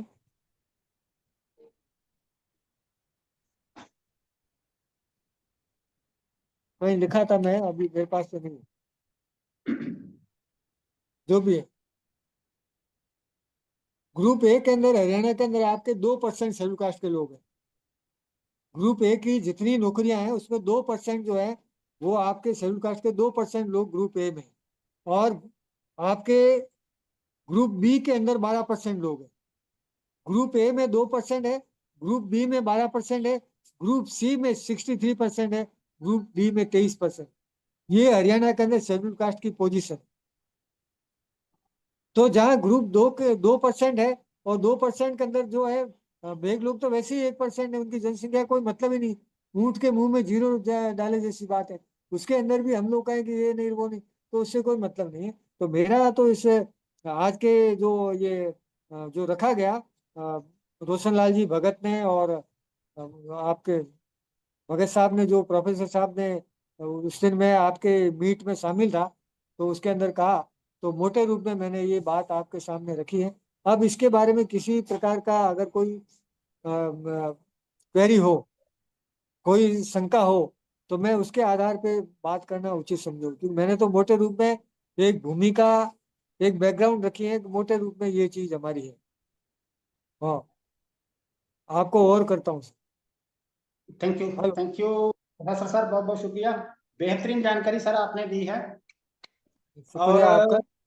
जहां तक कमेंट आ रहा था कि विषय से भटक गए हैं, सर विषय से भटके नहीं थे, वो आपको डिटेल बता रहे थे कि एक्चुअली हम थे क्या और हमारी परसेंटेज क्या थी, और रिप्रेजेंटेशन हमारी जितनी होनी चाहिए उतनी नहीं हो पा रही है। तो सर बहुत बहुत शुक्रिया अदा करना चाहूंगा, एक बेहतरीन जानकारी आपने बड़े विस्तार पूर्वक बताने की कोशिश की है। और सर एक चीज और बताइए, जो अभी लिटरली आपने जो लास्ट में जो सेंसस बताए हैं, जो आंकड़े हाँ, बताए हैं आपने, लेटेस्ट हैं या हाँ। 2011 के बताए हैं? नहीं, मैंने 2024 के डेटा जो हरियाणा गवर्नमेंट ने जो अभी अपना पब्लिश किया है ना, ग्रुप और जी बी जी। का, उसके उन्होंने हम्म। अगस्त 16 अगस्त को उन्होंने जारी किया था। उसी 16 अगस्त को अभी इस महीने में उन्होंने जारी किया। तो वो उन्होंने 2024 के डेटा कहे 78,095। दो हजार हाँ हाँ। ग्यारह के अंदर इनके 58,975 थे। दो जी हजार जी जी। ग्यारह में मेघ जाति की, मेघ और मेघवाल जाति की जनसंख्या 18,975 थी, और दो हम्म। हजार चौबीस में 78,095। और थैंक यू। बाकी का अच्छा, मैं एक बात और कहना चाहता था कि दुनिया के अंदर कोई भी ऐसी जाति नहीं है जिसका किसी न किसी समय पृथ्वी के किसी न किसी भूभाग पे शासन नहीं रहा है। इसलिए हम हम्म लोगों को अपने दिमाग से इस बात को निकाल देना चाहिए कि आप हमेशा ही ऐसे रहें। शेड्यूल कास्ट की जातियों के दिमागों के अंदर ये बात घुसी हुई होती है, और जो शास्त्र हैं वो हमको यही बताते हैं, और ये कहते हैं कि हम स्वधर्मम वर्णम श्रेय पर धर्मो भयावह। इसलिए ऐसा कहीं नहीं उत्थान और पतन होता रहा है। बेग जो है वो एक डायनेस्टी रही है, राज करने वाली कौम रही है, और उसका इतिहास खुर्द-बुर्द हो गया और कहीं जी बिखरा हुआ पड़ा तो किसी ने इतना प्रयत्न नहीं किया है। इसलिए आप कभी मत मानिए, सिर्फ धंधे के आधार पर नहीं है कि आप हमेशा से ही कहीं कपड़ा बुनने वाले ही रहे हो, क्या हमेशा ऐसे ही कहीं जो है चमड़े का काम करने वाले रहे, ऐसा नहीं है। मेघ वालों में लोहारी का काम करने वाले, सुथारी का काम करने वाले और कई तरह के काम करने वाले, तो वो नहीं है। लेकिन ये जो मेघ कौम है, ये एक प्रिमिटिव कौम है और ये आपके सिंध पंजाब से निकली हुई कौम है, सतलज रावी चेनाब से निकली हुई कौम है। तो आप इस दिमाग से निकाल दीजिए कि आप हमेशा ही ऐसी कौम रही है। आप इस देश के मालिक रहे हैं, वेग लोग जो है इस देश के मालिक रहे हैं, और बेसिकली एरिया उनका आपका ये जो सिंध का था, और जम्मू कश्मीर अ, उसके अंदर सिंध आता था, वहीं से निकले। तो उसी इस दिन आपने मेघ इस बात वंश पे के फिर कभी आप बात बारे करेंगे, तो मैं में। उस मेघ डायनेस्टी पे कभी बात करना चाहूंगा। ठीक है, अभी जी जी काफी जी, टाइम हो गया। जब भी मीटिंग लेंगे और कमेंट ले लेते हैं सर। आपकी मीटिंग के बारे में भी बहुत बढ़िया जानकारी दी है। और सर आप जो 36 जातियों के बारे में हरियाणा के बारे में बात कर रहे थे, उसके बारे में मैं थोड़ी सी रोशनी डाल देता हूँ। तो उसमें आते हैं सर, अधर्मी आते हैं वाल्मीकि, बंगाली, बरार, पटवार, बोरिया, बाजीगर, मजारा, चनल, दागी, दारेन, देहा, दानक, दोगड़ी, डुमरा, सॉरी डुमना, गगरा, गंदीला, जुलाहा, खटीक, कोरी, मरीजा, मजहबी, मेघनट, ओड, पासी, पेड़ना, परेरा, फरेरा, सहाई, संहाल, सांसी, संसोई, सपेला, ससेरा, सिकलीगर और सरकीबल। आपने ये सर जो बताए हैं, आंकड़े हाँ, बताए हैं। ये 36 जातियां हैं, और इसके जी अलावा जी। जो जो जिन जातियों को अलग किया है ना, उसके अंदर 9 नंबर में जातियां हैं। वो चमार है, हम्म, जटिया चमार है, रेगर है, रामदासी है, रविदासी है, भलाई है, बटोई है, भांबी है, चमार रोहिदास, जाटवा, रामदासिया और मोची। ये आपके जी ग्रुप बी में। मैंने नाम नहीं ठीक। बताया, मैंने कहा वो तो आप सब लोगों को पता होगा। और 36 हाँ जातियां में मेघ जाति जो ग्रुप ए के अंदर है, उसका पॉपुलेशन ये है। तो आप उनको देखिए और सभी जातियों के साथ में मिलकर रहिए। जी, कमेंट ले लेते हैं और सर। आ, आपने मैं 2011 के बारे में बता देता हूँ। तो ग्रुप ए बी सी था। इनमें से जो टोटल आबादी थी, 2-2.5 करोड़ के आसपास थी, जिनमें से 27.5 लाख के जो वंचित अनुसूचित जातियां थी वो थी। और ग्रुप ए बी सी में इनमें जो हिस्सेदारी थी वो 4.5% थी, 4.40% थी, 6.27% थी।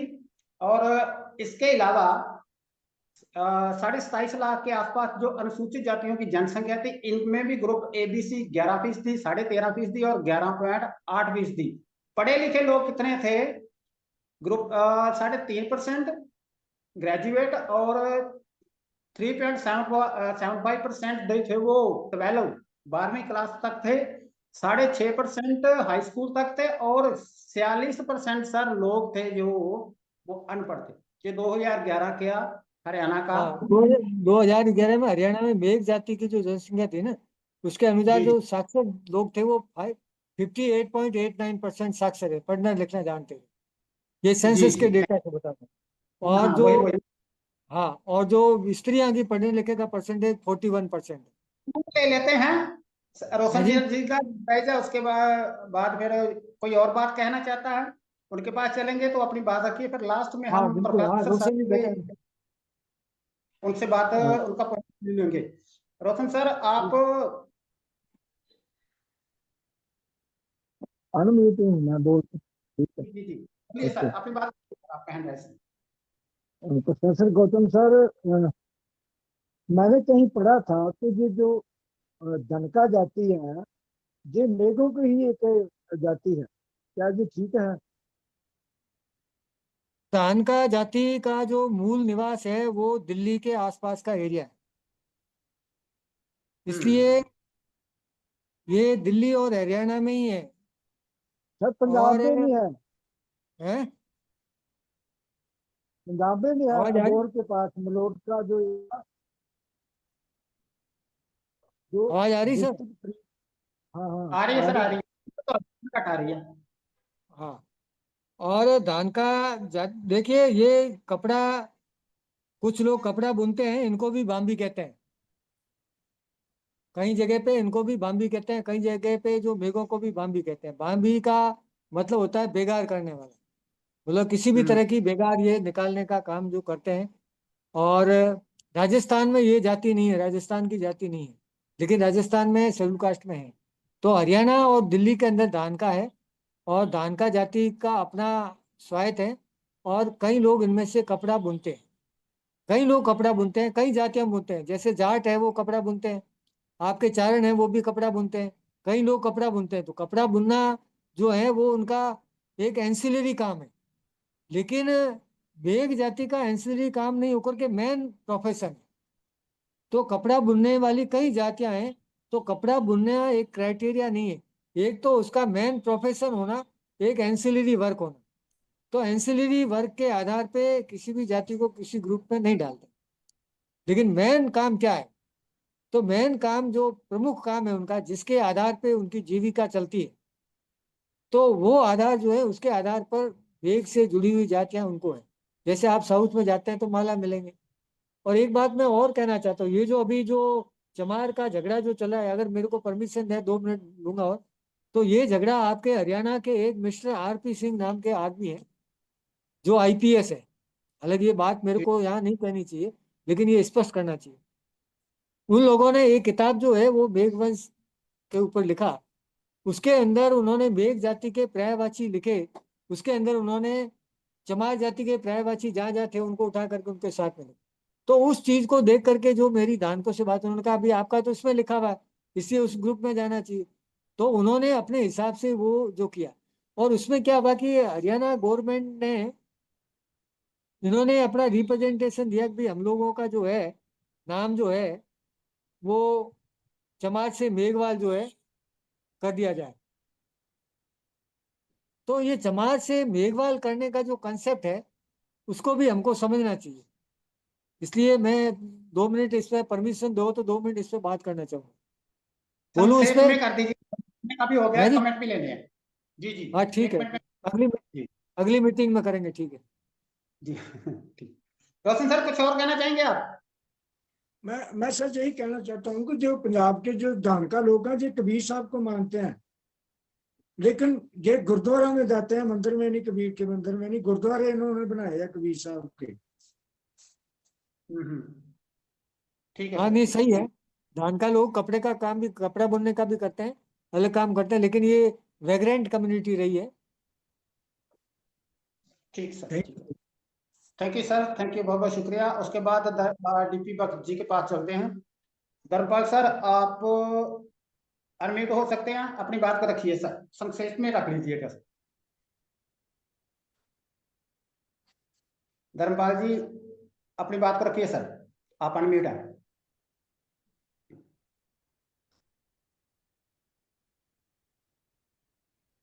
डीपी भगत जी, आप अनम्यूट हो सकते हैं सर। जी बोलिए।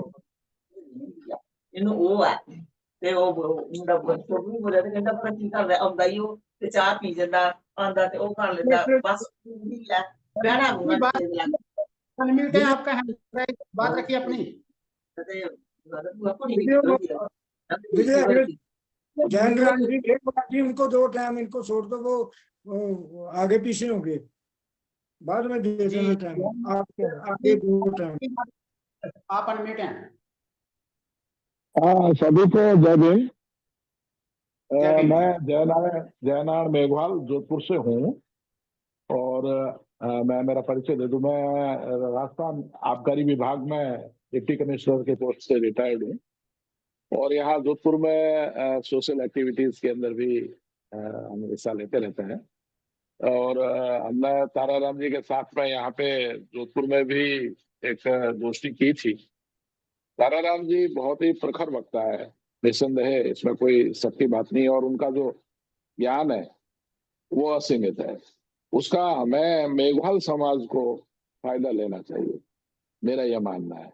जो जानकारी दी है वो एक तथ्यों के साथ जानकारी दी गई है, जो कि हर कोई नहीं ले पाता। तो इसी तरीके से राजस्थान के अंदर भी इन्होंने बहुत ही तथ्यपूर्ण जानकारी दी। और इनकी जो मेघवाल समाज के ऊपर बुक्स है, 3 खंड है, मेरा तो अनुरोध रहेगा कि आप उसको पढ़ें सभी से। मैंने भी पढ़ा है उनको, तो मेरा तो अनुरोध रहेगा कि वो बुक्स जो है, किताबें हैं आपकी, उसको जरूर अध्ययन करें। कारण क्या है कि आपको मेघवाल समाज का जब तक इतिहास नहीं पता होगा, जब तक हमारे अंदर वो गर्व की भावना नहीं आएगी कि हम साथ सकते, तब तक हम ये जी। सोचते रहते हैं कि हम तो अछूत थे, अछूत ही पैदा हुए हैं और अछूत ही रहेंगे, ऐसा है। तो ये एक जानकारी है। तो वो जब तक आपकी ऐतिहासिक जानकारी, जो कि ताराराम जी का शोध ग्रंथ है, मैं तो ये जानता हूँ, कारण के मैंने देखा है, उनका जो विवरण है वो बिल्कुल ही सटीक विवरण है और एक क्या बोलते हैं, शोधपूर्ण है। उन्होंने जो जानकारी इकट्ठी की है, पूरी दुनिया से इकट्ठी की है। ऐसा नहीं है कि एक घर बैठ के किताब लिख ली, जैसा कि अभी बता रहे थे आरपी सिंह साहब ने, चमारों को मेघवाल के साथ में जोड़ दिया, जो कि एक बहुत बड़ी देखा जाए तो वो ठीक बात नहीं। हाँ, हो सकता है, लेकिन ठीक नहीं है, मेरा ये मानना है। मेघवाल अपने आप में एक धर्म है, मेघ धर्म है, मेघ एक समाज है। तो मेरा तो अनुरोध रहेगा कि इस लड़ाई में राजस्थान भी आपके साथ में है, राजस्थान भी, हम भी इस लड़ाई में लड़ रहे हैं। राजस्थान के अंदर तो ऐसी जो सीटें हैं, उसमें ऐसी की जनसंख्या है, उसमें 25% है हम लोग। तो हम लोग यहाँ मजबूती से अपना पक्ष रखेंगे, निस्संदेह, इसमें कोई शक की बात नहीं है। आज आपने ये प्लेटफॉर्म उपलब्ध कराया, इसके लिए आपका आभार। Thank you sir. बहुत बहुत शुक्रिया जैन, थैंक यू सर। आप राजस्थान से ताल्लुक रखते हैं, बहुत बढ़िया अपने यहाँ पॉइंट ऑफ व्यू रखा सर। जुड़ेंगे तो संघर्ष भी करेंगे और संघर्ष भी करेंगे और अपने हक भी लेंगे। तो बहुत बहुत जी जी शुक्रिया सर। सर, जी प्रोफेसर जी साहब सर। भगत जी, मैं प्रोफेसर आपके आ रहा हूँ सर, मौका दे रहा हूँ, अगर अपनी बात को कहना चाहते हैं तो रखिए सर। आपका माइक ऑन हो सकता है सर, बोलिए अभी। DP Malik, sorry DP Bhagat ji. ਕਹਿੰਦਾ ਹੁਣ ਮੈਂ ਲੈ ਕੇ ਜਾਈ ਹੈ ਇੱਧਰ ਲੱਗ हाँ जी विजय भगत जी, जय कबीर जय भीम जी। जय कबीर जी, जय कबीर। मैं हूं तो चलो बहुत टाइम हो गया, बहुत बढ़िया, लेकिन बहुत अच्छी मतलब कि इंफॉर्मेशन मिली। इंफॉर्मेशन मतलब कि तथ्यों के हिसाब से जो भी इन्होंने बताया, बहुत बढ़िया बताया। लेकिन मैं जी कहता हूं कि हमारे समाज को ये सारी नॉलेज होनी चाहिए, कहाँ कहाँ हमारा समाज है, किस स्टेट में कहाँ कितना है। बहुत अच्छी इंफॉर्मेशन दी।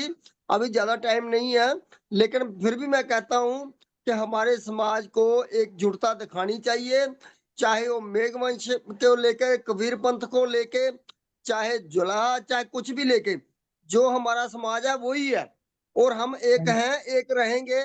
इसके थोड़ा विचार करना चाहिए, ध्यान देना चाहिए। तो मैं बहुत अच्छा इनको जैन नारायण जी का धन्यवाद, इन्होंने बड़ी इंफॉर्मेशन दी थी, तथ्यों के साथ दी, बहुत मतलब वेरी गुड इंफॉर्मेशन दी।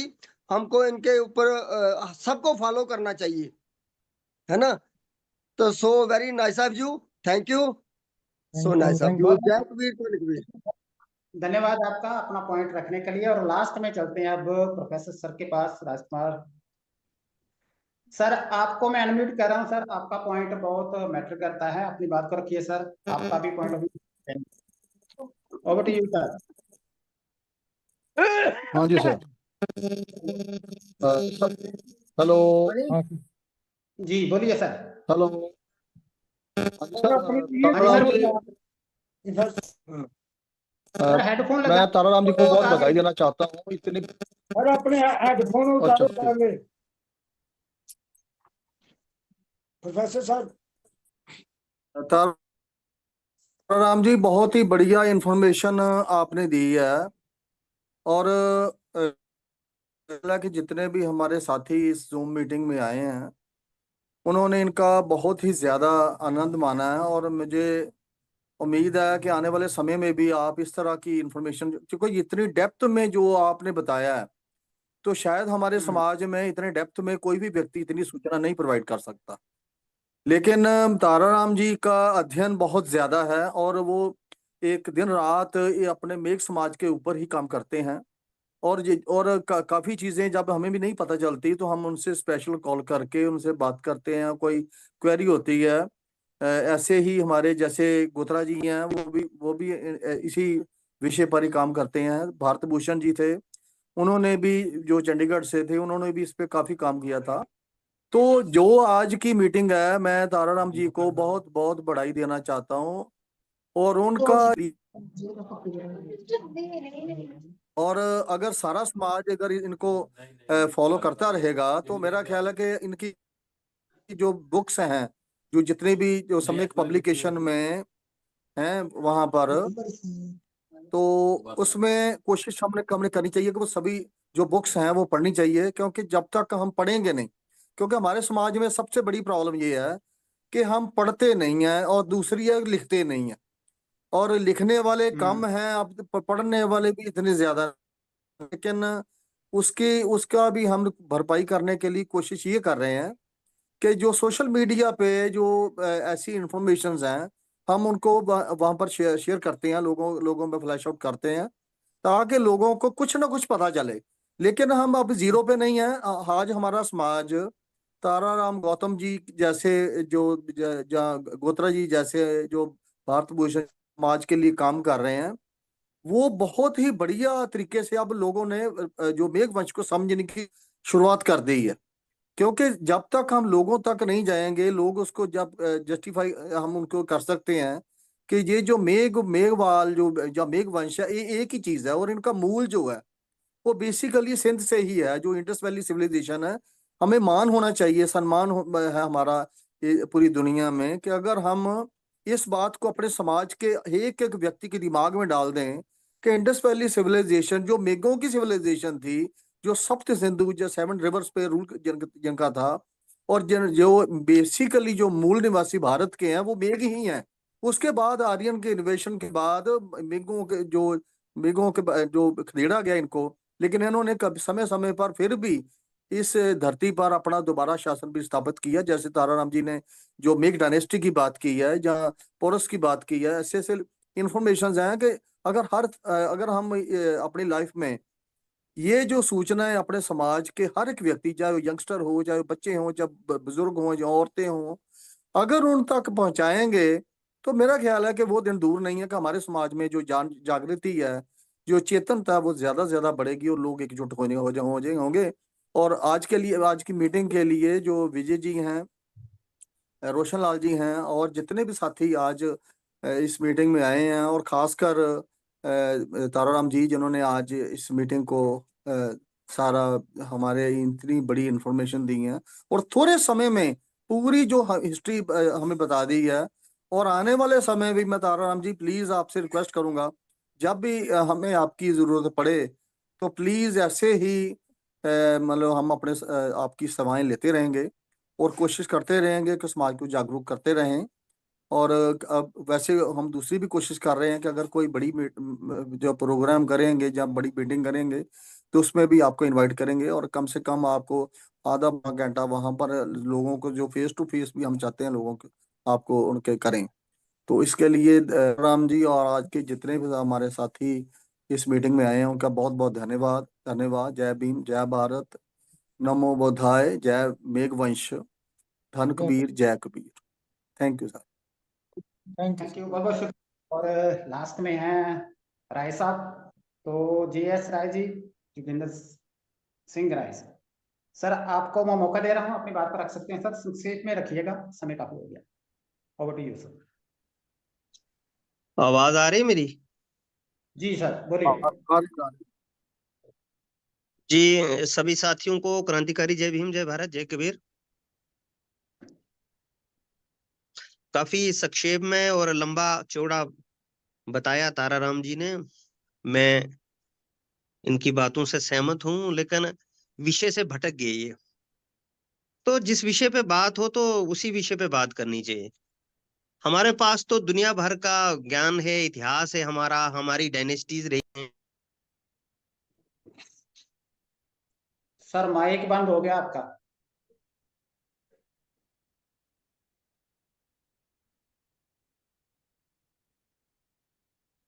आ रही आवाज? हाँ आ रही जी आ जी रही। बोलिए हाँ बोलिए। जी। जी, मैं ये कह रहा हूँ कि विषय जो गंभीर है वो है आरक्षण के अंदर आरक्षण। कोटे के अंदर जो कोटा है हरियाणा के अंदर लागू हो गया है, ये पूरे समस्त भारत में लागू हो सकता है। इसका तोड़ क्या है हम लोगों के पास? क्योंकि इकोनॉमिक आर्थिक आधार पर लागू करना या सब क्लासिफिकेशन जो है, ये सबसे जहर है हमारे समाज के लिए। उसका तोड़ क्या हम लोग कैसे मतलब इसके लिए यूनाइट हो जाएं, और जो मनुवादी और फासीवादी जो ताकतें हैं, जो पूंजीवादी के कंधों पर सवार होकर राजनीतिक परिवर्तन कर रहे हैं और शिक्षा के क्षेत्र में और नौकरियों के क्षेत्र में एक सांप की तरह हमारे हक अधिकारों को उगल रहे हैं। तो इस मसले को बड़ा समझने की जरूरत है कि सब क्लासिफिकेशन हमारे लिए सबसे क्या- खतरा है, थोड़ा डिस्टर्ब करूंगा, सबसे वीडियो ऑन खतरा करेंगे है। आपका, वीडियो ऑन करें आपका। कोई बात नहीं, मानिए आप बैठे रहिए। तो इतना दुखदायक बात यह है कि अब कल परसों पूरे का टोटल इलेक्शन खत्म हो रहा है, हमारी रिप्रेजेंटेशन खत्म हो जाएगी, हमारा जो प्रतिनिधित्व फिर लड़ेगा कौन? फिर हम कहेंगे बी क्लास वाले लड़ेंगे, सी क्लास वाले लड़े, ए क्लास वाले लड़े, तो लड़े कौन? मसला यह है कि पहले ही जो हमारे लोगों की ए क्लास जो क्रीम है, जिसमें मैजिस्ट्रेट हैं या आईएएस अफसर हैं, आईपीएस हैं या सचिवालय केंद्रीय सचिवालय, वो इसको देखकर तैयार ही नहीं है। वो तो पहले से इस चीज की सूद नहीं ले रहे हैं, वो अपने आप को एक अलग से उन्होंने क्लास बना ली है। और रिजर्वेशन तो वो अपना प्रतिनिधित्व पूरा ले रहे हैं, लेकिन वो इसके लिए लड़ नहीं रहे हैं। हमारे 130 से भी ज्यादा मेंबर ऑफ पार्लियामेंट बैठे हैं, कोई बात नहीं करता है। हम पिछले 15-20 साल से चिल्ला रहे हैं, दौड़ रहे हैं, सुप्रीम कोर्ट तक भी गए, लेकिन बात नहीं बन रही है। तो कहने का मतलब यह है कि सुप्रीम कोर्ट ने लगभग आखिरी कील जो है वो ठोक ली है रिजर्वेशन के ऊपर, और उसका है ये कि सब क्लासिफिकेशन और आर्थिक आधार पर इसका बंटवारा करना, ताकि जातियां आपस में लड़ें। और सुप्रीम कोर्ट की जो जजमेंट आई है, 7 जजों की जजमेंट है, 565 पेज की ये जजमेंट है, ये सीधा ही सीधा समाज में एक गहराई और खाई पैदा कर रहा है, तोड़ रहा हम लोगों को। तो SC/ST का एक बात कर सकते हैं। मैं शॉर्ट में खत्म करूंगा बात अपनी। SC/ST जो है एक बहुत सारी जातियों का समूह तो है, उसी में हम लोग जो है रिप्रेजेंटेशन कर रहे हैं नौकरियों में, और अपनी पॉलिटिकल रिप्रेजेंटेशन भी हम दे रहे हैं। तो रिजर्वेशन तो उसी को मिलेगा ना जो उच्च शिक्षा प्राप्त करेगा या उच्च शिक्षा प्राप्त कर चुका होगा। कोई भी जाति, कोई भी व्यक्ति विशेष, कोई भी समुदाय अगर स्कूल नहीं जाता है तो उसको कभी भी नौकरियों का, सरकारी नौकरी का फायदा नहीं मिल सकता। क्योंकि कोई भी सरकारी जब नौकरी निकलती है उसके आगे उसकी प्रेस्क्राइब्ड क्वालिफिकेशन होना बहुत जरूरी है। तो ये मनुवादी और जो ब्राह्मणवादी व्यवस्था, उनकी एक सोची समझी चाल है, कोटे के अंदर कोटे को मतलब एक किस्म का झगड़ा पैदा करना है। अगर इतना ही सुप्रीम कोर्ट था, हम तो चाह रहे हैं कि रिव्यू पिटीशन भी गई थी लेकिन फिर भी वहां पर नहीं हुआ। लेकिन इनके जानकारी के अनुसार मुझे ऐसा लगा कि हरियाणा के अंदर तो शेड्यूल कास्टों की सबसे ज्यादा पॉपुलेशन है, और वहां हैं भी हमारे भंगी भाई भतीजे, तो उनको तो पूरा कोटा उनका मिला हुआ है। फिर वो क्या चाहते हैं? उनके पीछे कौन सी ताकतें हैं जो उनको गुमराह कर रही हैं? उनका धार्मिकरण करके, राजनीतिकरण करके, ब्राह्मणीकरण करके अपने लोगों के खिलाफ इस्तेमाल किया जा रहा है। तो हमारे लोगों की वहां तो रिप्रेजेंटेशन का वो आंकड़े भी कम हैं, लेकिन उतनी सारी 1-1.5% उनको रिप्रेजेंटेशन भी मिली है वहां पर। तो सरकार के पास कोई आंकड़ा नहीं है। अब कहीं जो मेंबर ऑफ पार्लियामेंट हैं हरियाणा के अंदर ही हैं, उनको अगर दबाव बनाया जाए तो कहीं पार्लियामेंट में अगर बिल लगे और इसको सरे से ही खारिज किया जाए या 9वीं सूची में डाला जाए तो ये ठीक है, वरना आगे जाकर जब सरकारी नौकरियां ही नहीं है तो आरक्षण देकर आप आरक्षण के अंदर आरक्षण क्या साबित करना चाह रहे हो? सुप्रीम कोर्ट ये नहीं कहती है कि भाई तुम जातियां ही खत्म कर लो, उसके लिए कोई पहल नहीं करता है, कोई भी पॉलिटिकल पार्टी पहल नहीं कर रही है। तो आरक्षण को स्थापित करना हमारा मकसद नहीं है, बल्कि जातियों को समाप्त करके सामाजिक न्याय व्यवस्था को स्थापित करना हमारा लक्ष्य है। सामाजिक भाईचारा होना चाहिए, सामाजिक लोकतंत्र होना चाहिए, नहीं चाहिए हमको आरक्षण। अब जाति आधारित जनगणना करा लीजिए, शासन प्रशासन जिसे पंच से लेकर पार्लियामेंट तक दे दीजिए, फिर एक चपरासी से आईएएस अफसर तक दे दीजिए ना आप उन लोगों को जिनकी जिसकी जितनी हिस्सेदारी होगी उसकी उतनी भागीदारी को सुनिश्चित, फिर आदमी खूब कंपटीशन करेगा। अब जिसके पास चने ही नहीं है, दांत ही नहीं है, तो चने खाएगा, कैसे खाएगा? अब हमारे लोग जय थोड़े जी। से सक्षम सक्षम क्या हो गए हैं, वो कंपटीशन क्या कर रहे हैं, तो उनको कभी मेरिट के बेस पर कभी करके बाहर कर रहे हैं, तो ये ठीक नहीं है। सर मैं जी जी बोलिए सर। मैं ये कहना चाह रहा था कि ये जो आपने कहा है ना, ये जाति खत्म करने में हम लोग पीछे नहीं। मैंने उस मुद्दे को टच किया, बात की, और बात ये है कि ये सब दो तरह के आंदोलन देखिए आप। राजनेताओं के कारण आपका पंजाब और हरियाणा के अंदर जो ये कैटेगराइजेशन हुआ, वो राजनेताओं के अंदर हुआ, मतलब असेंबली के अंदर हुआ। सड़कों पे कोई आंदोलन नहीं था। लेकिन आंध्रा के अंदर जो कैटेगराइजेशन हुआ, वो लोगों ने किया, वहां उन्होंने आंदोलन किया। तो या तो हमारे लोग सड़कों पे आंदोलन करें, या हमारे लोग जो असेंबली है वहां पर जाकर के अपना हित का जो कानून पारित कराए। और ये आपका इससे पहले क्यों नहीं हुआ भाई? 1950 से रिजर्वेशन लागू होने के समय से ही लोग तो विरोध कर रहे थे। जवाहरलाल नेहरू वगैरह आपको पता है कि उन लोगों ने सर्कुलर निकाले, दूसरा क्या, क्यों नहीं हुआ? लेकिन वहां पर जगजीवन राम जी जैसे दबंग नेता थे, उन्होंने नहीं आने दिया। 1962 जी के अंदर संसदीय समिति बनी, संसदीय गौतम सर, समिति ने रिकमेंडेशन करी, और गौतम उसके सर बाद में पंचायत लोकुर कमेटी बनी।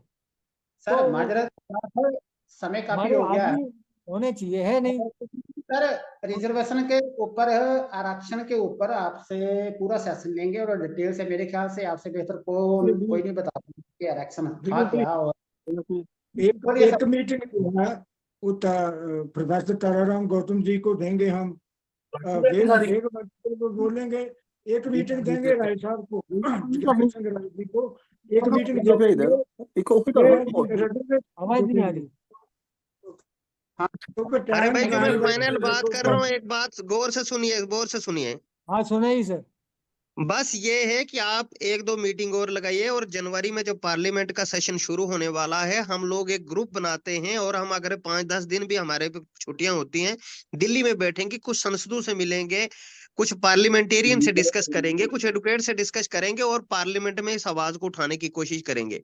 आपका हरियाणा से भी सांसद है, कुमारी शैलजा जी भी हैं, इस वक्त मल्लिकार्जुन खड़गे जी भी हैं। ये स्ट्रेटजी बनाओ आप। हमको जूम मीटिंग में हमको कुछ नहीं निकलेगा घर पे बैठे भाषण देने से। सर सर राय सर मेरी बात सुनिएगा। 200 बंदे को मैंने मैसेज किए, आज 200 बंदे को मेरा मैसेज गया केले का, और 35 से 40 बंदों से मैंने फोन पे बात किया है। लोग मीटिंग में नहीं आते, क्या करेंगे हम?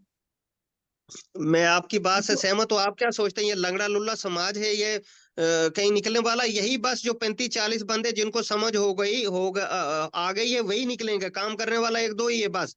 अपनी रिप्रेजेंटेशन करनी है। हरियाणा के अंदर लागू हुआ है, ये पूरे देश में लागू हो सकता है, और भाजपा शासित राज्यों में होगा ही होगा। आप देखते रहना इनका एजेंडा क्या है। इसलिए इस पर आवाज उठानी जरूरी है। एक बार असेंबली में या पार्लियामेंट में ये उठना जरूरी है। और इतनी बुरी हालत है हरियाणा के अंदर, और फिर भी उन लोगों ने वहीं पर उनको ही वोट दिया है। क्यों इन लोगों को गुमराह करने की कोशिश कर रहे हैं? वहां के जो ऊपर वाले उनके लीडर जो हैं बाल्मीकि समाज के, उनको बात तो करें। उसका असर पूरे भारत में पड़ रहा है। हमारी जम्मू कश्मीर में इस वक्त मैं एक बरादरी से हूँ, हमारी रिप्रेजेंटेशन, हम नहीं कहते मैं रामदास जी ने खा लिया। अरे भैया, हम कास्टिज्म के अंदर स्ट्रगल कर रहे हैं। अंतरजातीय विवाह और अंतरजातीय रोटी को तो वजह देने की कोशिश, हम भी उठेंगे नहीं भाई उन्होंने खा लिया, वो हमें अरे लिए कहेंगे। ये गलत बात है। कल परसों तो इसका फायदा हो जाएगा, और ये नॉन सूटेबल में चला जाएगा, NAF में चला जाएगा, नॉन सूटेबल फंड में चला जा रहा है। यही कर रहे हैं। 9,65,000 पद जो है इस वक्त खाली हैं पूरे भारत के अंदर सेंट्रल नौकरियों में। तो अगर ऊपर के लोग जो सक्षम लोग खा गए, तो फिर ये पद कैसे खाली है? अगर MLA एक रिजर्व सीट से बन जाता है, तो वो क्रीमी लेयर भी लग गई उसके ऊपर।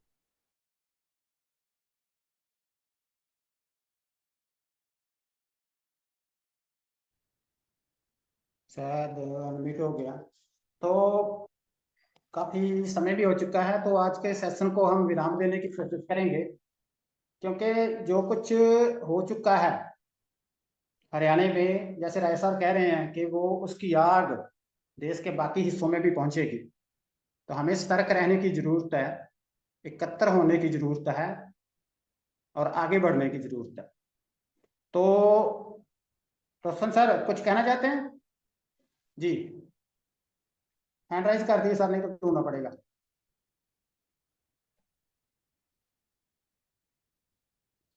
जी बोलिए सर। सबसे पहले तो मैं प्रोफेसर ताराराम गौतम जी का बहुत बहुत धन्यवाद करता हूं, और मैं उनको चरण वंदना भी करता हूं। मुझे जब भी कोई मुश्किल आती है मैं उनसे पूछ लेता हूं, बहुत ज्ञानवान है, उन्होंने आए, हमारा मार्गदर्शन किया, आगे भी हम इनका आशीर्वाद लेते रहेंगे। तो मैं यही चाहूंगा कि जितने भी हमारे साथी आए हैं वो कैमरा ऑन करके तालियों से उनका हम स्वागत करेंगे आज, क्योंकि ऐसे महापुरुष हम कहीं कहीं मिलेंगे। तो सभी साथियों को मैं कहना चाहूंगा कि आप तालियों से उनका अभिनंदन करें। आज जितने भी साथी हैं आप अपना कैमरा खोलिएगा, 26 साथी हैं। बहुत बहुत धन्यवाद सर आपका, मैं आपके चरणों में चरण वंदना करता हूं sir. Thank you sir. Okay, thank you. तो दोस्तों, अभी तक जुड़े रहने के लिए आप सभी का, अभी तो मेरे ख्याल से थोड़े से कम हो गए हैं, क्योंकि एक रिक्वेस्ट मैं जरूर करनी चाहूंगा कि अपनी बात को जो भी इंसान, जो भी हमारा लीडर रखता है, संक्षेप में रखा कीजिए और कोशिश किया कीजिए कि बात को कंट्राडिक्टरी ना कीजिए। कारण ये है कि हम यहाँ एक दूसरे को, अपने समाज को समझने के लिए इकट्ठा होते हैं, अपने हक की बात करने के लिए इकट्ठा होते हैं। बहुत सी बातें ऐसी होती हैं जो एक दूसरे से इंसान इत्तेफाक नहीं रखता है, तो हम उसी इत्तेफाक को ही आगे बढ़ाने के लिए एकत्र होते हैं, ताकि हम अपने इतिहास को समझ सकें, अपने महापुरुषों के, महापुरुषों के जो संघर्ष किया, जिन्होंने अपने जानों के नजराने दिए हैं, उनके पाए हुए जो पूर्ण है उनके ऊपर चलते हुए आगे बढ़ने की कोशिश करें। तो आज के सेशन के लिए ताराराम जी और खास करके मैं ताराराम गौतम सर और प्रोफेसर सर आपका और रोशन सर आपका भी बहुत बहुत शुक्रिया अदा करना चाहूंगा, और तमाम सुनने वाले जो भी अभी तक मौजूद हैं उन सभी का बहुत बहुत थैंक यू करना चाहूंगा। तो आज के हम सेशन को यहीं विराम देते हैं। तो नेक्स्ट वीक एक नई पर्सनैलिटी के साथ सर डिसाइड कर लीजिएगा किसको देना है, तो फिर उसके ऊपर भी बात करेंगे, टॉपिक के ऊपर भी। तो आप सभी का बहुत बहुत शुक्रिया, थैंक यू। खुश रहिए, आबाद रहिए, साथ रहिए, अपना बहुत सारा ख्याल रखिए, आसपास का भी ख्याल रखिए। आप लोग अनम्यूट है, तो जैकबीर किनारे के साथ हम आज के सेशन को यही विराम देते हैं। तो जैकबीर, धन कबीर, जय जय पीर, कबीर, धन कबीर, जय कबीर, धन धन कबीर, कबीर। जय good Kabir, night. Good night.